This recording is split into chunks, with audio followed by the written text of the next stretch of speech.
రాకాలోకంకి స్వాగతం. ఈ కంటెంట్ మీకు నచ్చినట్లయితే లైక్ చేయండి, మీ బంధుమిత్రులకు షేర్ చేయండి. ఇప్పటివరకు సబ్స్క్రైబ్ చేసుకోకపోతే సబ్స్క్రైబ్ బటన్ని నొక్కండి. మిత్రులారా, అందరి దృష్టి నవంబర్ 23 మీద ఉంది. ఎందుకంటే నవంబర్ 23 నాడు జార్ఖండ్, మహారాష్ట్రల అసెంబ్లీ ఎన్నికల ఫలితాలు, ఉత్తరప్రదేశ్లోని 9 అసెంబ్లీ స్థానాల ఫలితాలు, వైనాడ్ ఫలితం, వైనాడ్ లోకసభ ఉప ఎన్నిక ఫలితం వస్తుంది. వీటిపైన అందరి దృష్టి ఉంది. కానీ కాంగ్రెస్ పార్టీ దృష్టి వీటి మీద లేదు. కాంగ్రెస్ పార్టీ దృష్టి నవంబర్ 25 మీద ఉంది. నవంబర్ 25 ప్రత్యేకత ఏంటి?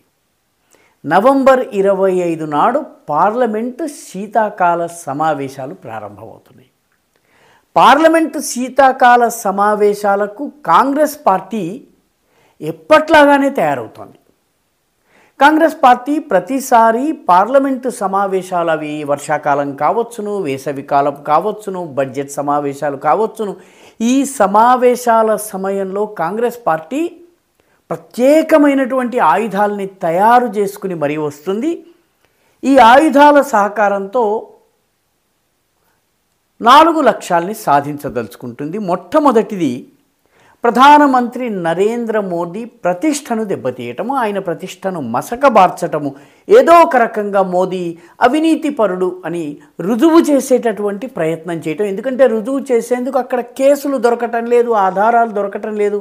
అయినప్పటికీ ప్రయత్నం జరుగుతుంది. రెండవది, దేశ భద్రత, దేశ రక్షణ విషయంలో ఈ ప్రభుత్వం పూర్తిగా విఫలమైపోయింది అని చెప్పేటటువంటి ప్రయత్నం. ఎందుకంటే మోదీ ప్రభుత్వం వచ్చిన తర్వాత దేశ సరిహద్దులు సురక్షితంగా ఉన్నాయి. 56 అంగుళాల ఛాతీ గురించిన చర్చ జరుగుతోంది. పాకిస్తాన్ భయపడుతోంది, చైనా సర్దుబాటు చేసుకుంటోంది.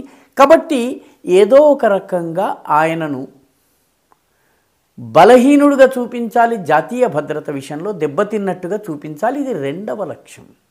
మూడవ ప్రధానమైనటువంటి లక్ష్యం ఏంటంటే, ఈ దేశంలో వర్గాల పేరిట, ముఖ్యంగా మతాల పేరిట మైనారిటీలకు చాలా అన్యాయం జరిగిపోతుంది, మైనారిటీలకు భద్రత లేదు అని చూపించి జాతీయంగా, అంతర్జాతీయంగా లబ్ధి పొందేందుకు మోదీ వ్యతిరేక కూటమి అంతర్జాతీయంగా ఉన్న వాళ్ళందరికీ ఒక ఆయుధం ఇవ్వడము, ఇది మూడవ లక్ష్యం.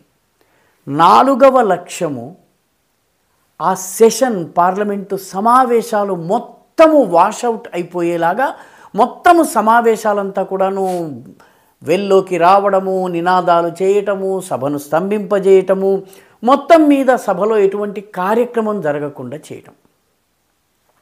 ఈ 4 లక్ష్యాలు మనకి గత మోదీ ప్రభుత్వం అధికారంలోకి వచ్చినప్పటి నుంచి 2019 నుంచి మరింత స్పష్టంగా మనకి కనిపిస్తున్నాయి. ఒకసారి అది రఫైల్ కేసు విషయంలో వచ్చింది. రఫైల్ పేరిట చాలా హడావిడి చేశారు. ఆ తరువాత కోర్టు రఫైల్లో ఎటువంటి అవినీతి జరగలేదని చెప్పింది. ఆ తరువాత మరొక పార్లమెంటు సమావేశాలకి పెగాసస్ పేరిట విపక్ష నాయకులందరి ఫోన్లను ప్రభుత్వము ట్యాప్ చేస్తోంది, దాని వివరాల్ని తెలుసుకునే ప్రయత్నం చేస్తోంది అని చెప్పి గొడవ చేశారు. ఆ తరువాత దర్యాప్తుకు ఆదేశిస్తే తన ఫోన్ని ఇవ్వడానికి రాహుల్ గాంధీ నిరాకరించారు. ఆరోపణ కొనసాగింది, కానీ నిరాకరించారు. మరొకసారి పార్లమెంటు సమావేశాలు రాగానే హిండెన్బర్గ్ పేరిట అడానీని టార్గెట్ చేసేటటువంటి ప్రయత్నం చేస్తున్నారు. వీళ్ళ లక్ష్యము అడానీ కాదు, వీళ్ళ లక్ష్యము భారత ఆర్థిక వ్యవస్థ, వీళ్ళ లక్ష్యము నరేంద్ర మోదీ. చాలా పొరపాటు పడేది ఏంటంటే, అడానీ గుజరాత్, మోదీ గుజరాత్ కాబట్టి బోడిగుండుకి బట్టతలకి ఏదో ఒక రకంగా ముడిపెడితే కొంత కాకపోతే కొంత లాభం వస్తుందన్నటువంటి ఆలోచన. ఈసారి కూడా పార్లమెంటు సమావేశాలు నవంబర్ 25న ప్రారంభమవుతున్నాయి. సరిగ్గా దానికి ముందే అమెరికాలోని ఒక కోర్టు అడానీ కొన్ని డీల్స్ కుదుర్చుకునేందుకు లంచం ఇచ్చారని, లంచం ఇచ్చిన కారణంగా ఆయన పైన కేసు వేయాలని. లంచం ఇచ్చింది ఎక్కడ? భారతదేశంలో. ఏ రాష్ట్రాల్లో ఇచ్చారు? ఒరిస్సాలో ఇచ్చారు, అప్పుడు బీజేపీ ప్రభుత్వం లేదు. కర్ణాటకలో ఇచ్చారు, అప్పుడు బీజేపీ ప్రభుత్వం లేదు. అదేవిధంగా మధ్యప్రదేశ్లో ఇచ్చారు, అప్పుడు బీజేపీ ప్రభుత్వం లేదు. ఛత్తీస్గఢ్లో ఇచ్చారు, అప్పుడు బీజేపీ ప్రభుత్వం లేదు. రాజస్థాన్లో ఇచ్చారు, అప్పుడు గెహ్లాట్కి చెందిన కాంగ్రెస్ ప్రభుత్వం ఉంది. కాబట్టి లంచం పుచ్చుకున్నటువంటి ప్రభుత్వాలు, ఇది గనక ఆరోపణ గనక నిజమైతే జవాబు ఇవ్వవలసింది ఎవరు? కాంగ్రెస్ ప్రభుత్వాలు, బీజేపీయేతర ప్రభుత్వాలు. తెలంగాణ కూడా ఇందులో ఉంది. రేవంత్ రెడ్డి ప్రభుత్వము అడానీ లంచం ఇచ్చినట్టుగా ఆరోపణలు ఉన్నాయి. కాబట్టి జవాబు ఇవ్వవలసిన వాళ్ళే ఉల్టా చోర్ కొత్వాల్కో డాంటే. ఇది మొగుడిని కొట్టి మొగసాలకెక్కటం, ఇది జరుగుతోంది. ఈసారి కూడా ఇదే జరుగుతోంది.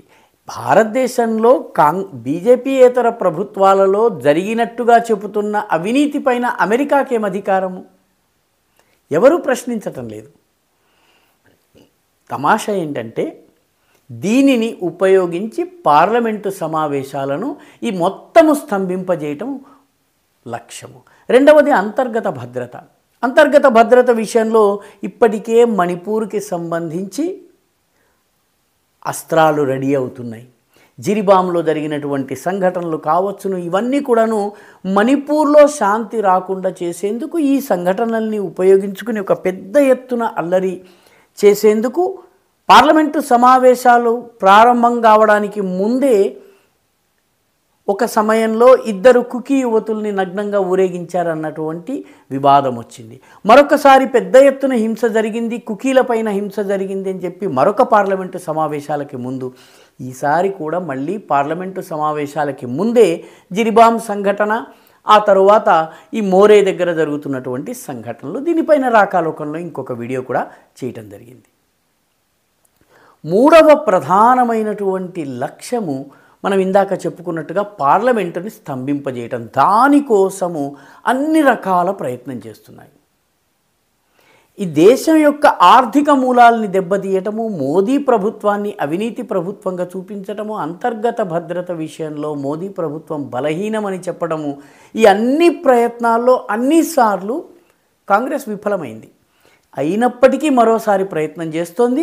నవంబర్ 25న పార్లమెంటు సమావేశాలు ప్రారంభం కాగానే ఈ అంశాల పేరిట హడావిడి ప్రారంభమవుతుంది. మైనారిటీల గురించి కూడాను ఇష్యూను లేవనెత్తుతారు.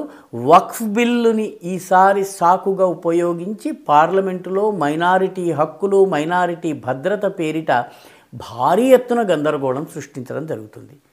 అందుకే కాంగ్రెస్ పార్టీకి నవంబర్ 23 ఫలితం ఏమైనా కూడా పెద్ద బాధ లేదు. నవంబర్ 25 కావాలి, ఎందుకంటే పార్లమెంటును స్తంభింపజేయాలి.